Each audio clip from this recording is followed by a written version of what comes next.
hustle vlogs where I go door to door and then sell my service of painting people's addresses. I charge $20. So today, if you've watched those vlogs, you should, if you haven't already, but if you've watched those vlogs and then was interested in maybe getting into it, I wanted to say some important things you should consider for when you're going up and speaking to them and really selling your service. So this is what I call a pitch. So just some tips and tricks that I think really reinforces your pitch and your quote to people that I think if they are willing to buy, they will. So something I will say, no matter what consists of your speech or you're speaking to them, always have an upbeat attitude. People just like, you know, someone's happy. Like when you're around someone that's happy, it kind of affects everyone else and then they start to be happy. So definitely when you walk up to someone, don't go monotone like, hi, my name is da da da da. Definitely be upbeat and just radiate that positive energy. Be polite, of course. You can't just come up to someone, hey, you want to sell? And then expect them to want to buy. You know what I'm saying? So definitely be upbeat and happy. Now another thing is, I believe you should reinforce a call to action. Definitely speak on why they need their core painting. So something that I say is, it's great for emergency services to spot your house quicker, and at night it's easier to spot your house as well. So that's a call to action. Like that makes people think immediately like it's for their safety. So definitely I try to say that first so they can have a call to action. They could have a reason for getting the job done. So if you can, I would also have a picture ready to show any customers, so they don't know, like if you ask someone to do a job, you'd want to see pictures of their work, so you wouldn't want just anything on your house. So definitely have a picture ready to show them so they can kind of rate your standards up to their own, and that could give them an immediate idea of, okay, this is what I'm paying for, this is exactly what I'm getting, this is what it's going to look like. So definitely have a picture of one of your previous works, have a picture of one of the works you've practiced, and then have that ready to hand them so they could see your own personal work, see what you're offering, and they can make a choice for themselves at that point if they would like to have the service done or not. And also I recommend definitely holding business cards and flyers. So what you do with the business cards is they have all your main information on them. How much you charge, your call to action, your contact information so they can call you later. Definitely all that main information, exactly what you're doing, what you're selling. And then you can show them that card while you're speaking and they can focus on the card so they know exactly what you're offering. Or they can focus on your speaking so they know what's going on as well.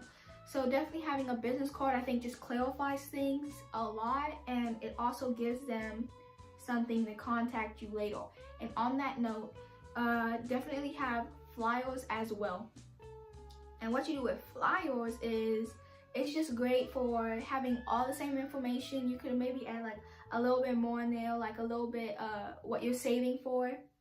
And when someone doesn't answer the door, they could be at work, they're at the house, or they simply didn't want to come to the door right now, they were indecent, or any number of things, you can leave a flyer under their doormat, and then it has all your information so they know exactly what you're doing. It has a picture of your work so they know what they're getting.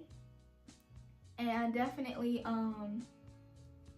that leaves kind of breadcrumbs so they could always call you back later and they know what they're getting. And another tip is, I would try to go to as many houses as I can, but you also want to do it in a time efficient manner. So sometimes you can just go up to a house and know that they're probably not going to want the job. For example, it's around the holiday time, they don't have any decorations up. First red flag. Their yard looks a little bit dead, looks overgrown, is weeded. If their yard is looking like that, why would they want you know, it's not a decoration, but why would they want, you know, something that makes their whole house a little bit more uniform and address on their cord?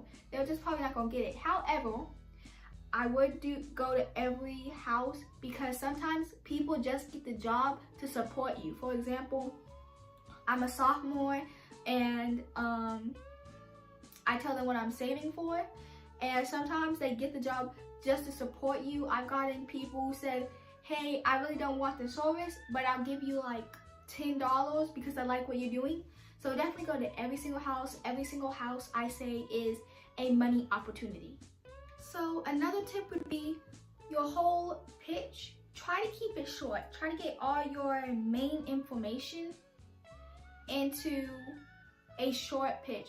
Because, you know, customers, it's a surprise that someone's knocking on their door. It might be cold, it might be hot, so they want to get back in the comfort of their home. So if they're standing out there and then you're talking for a long period of time and they're kind of standing out there, they could start getting like annoyed. They're like, what is this person doing on my porch? Like, just stop talking, like leave me alone. So definitely try to keep your pitch short is what I would suggest. Because, you know, it just sells better.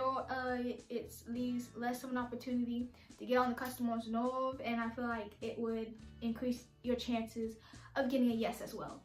And that leads me into my next tip. Always try to tell them what you're saving for, like what you're doing this for. Like, a lot of times for me, it'll come up naturally in the conversation. Like, they'll ask, is this for school? Like, what are you doing this for? And my friend that I usually have with me, I say, she's saving for a car, and I'm saving for an online business. And sometimes I'll say I'm saving for college, because I have days where, like, if I didn't make that much, like, I'll put everything that I've made into my college savings account, because, you know, we're trying to get scholarships here. Like, we're really trying to go to college. So I definitely say I'm saving up for college, she's saving up for a car. And just saying like what you're saving up for, like for it to be a good cause and like something really important, people like hearing that. People like hearing like young people take initiative for their own future. So they'll definitely, at that point, I will say they are more willing to tip you, but don't ask for tips. Don't ask for tips. They'll just come naturally. They'll come naturally to you. But they are more willing to tip you at that point, and then first of all, they're more willing to take the job at all.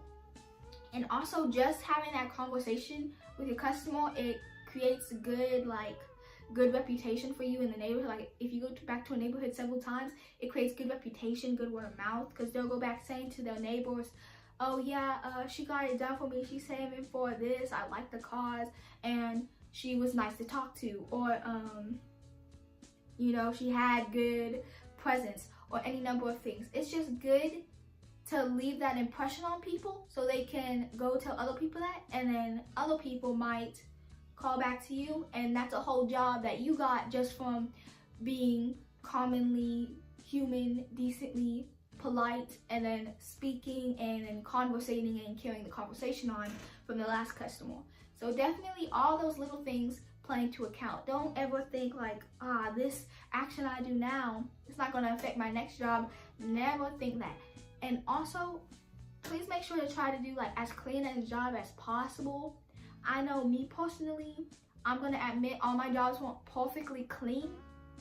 However, try to do as clean a job as possible, because that's also an impression on people. Be like, yeah, she did a good job. But on the other side, if they go back to their neighbor and then say, yeah, I thought the job was gonna be better, it was a little messy, you know, she talked well, but the job was a little messy, I wouldn't get her. And then you just lost the job, right?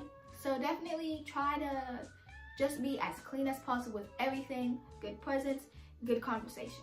So that was about it for me. All my tips and tricks I do for pitches. I conversate with people at the door, how I sell my service, and how I sell my job. So that's all my tips. I hope with this information you go out, you get some jobs, you save up, you make some money, period. And I hope you enjoyed this video. Thank you so much for watching, and I'll see you in the next video.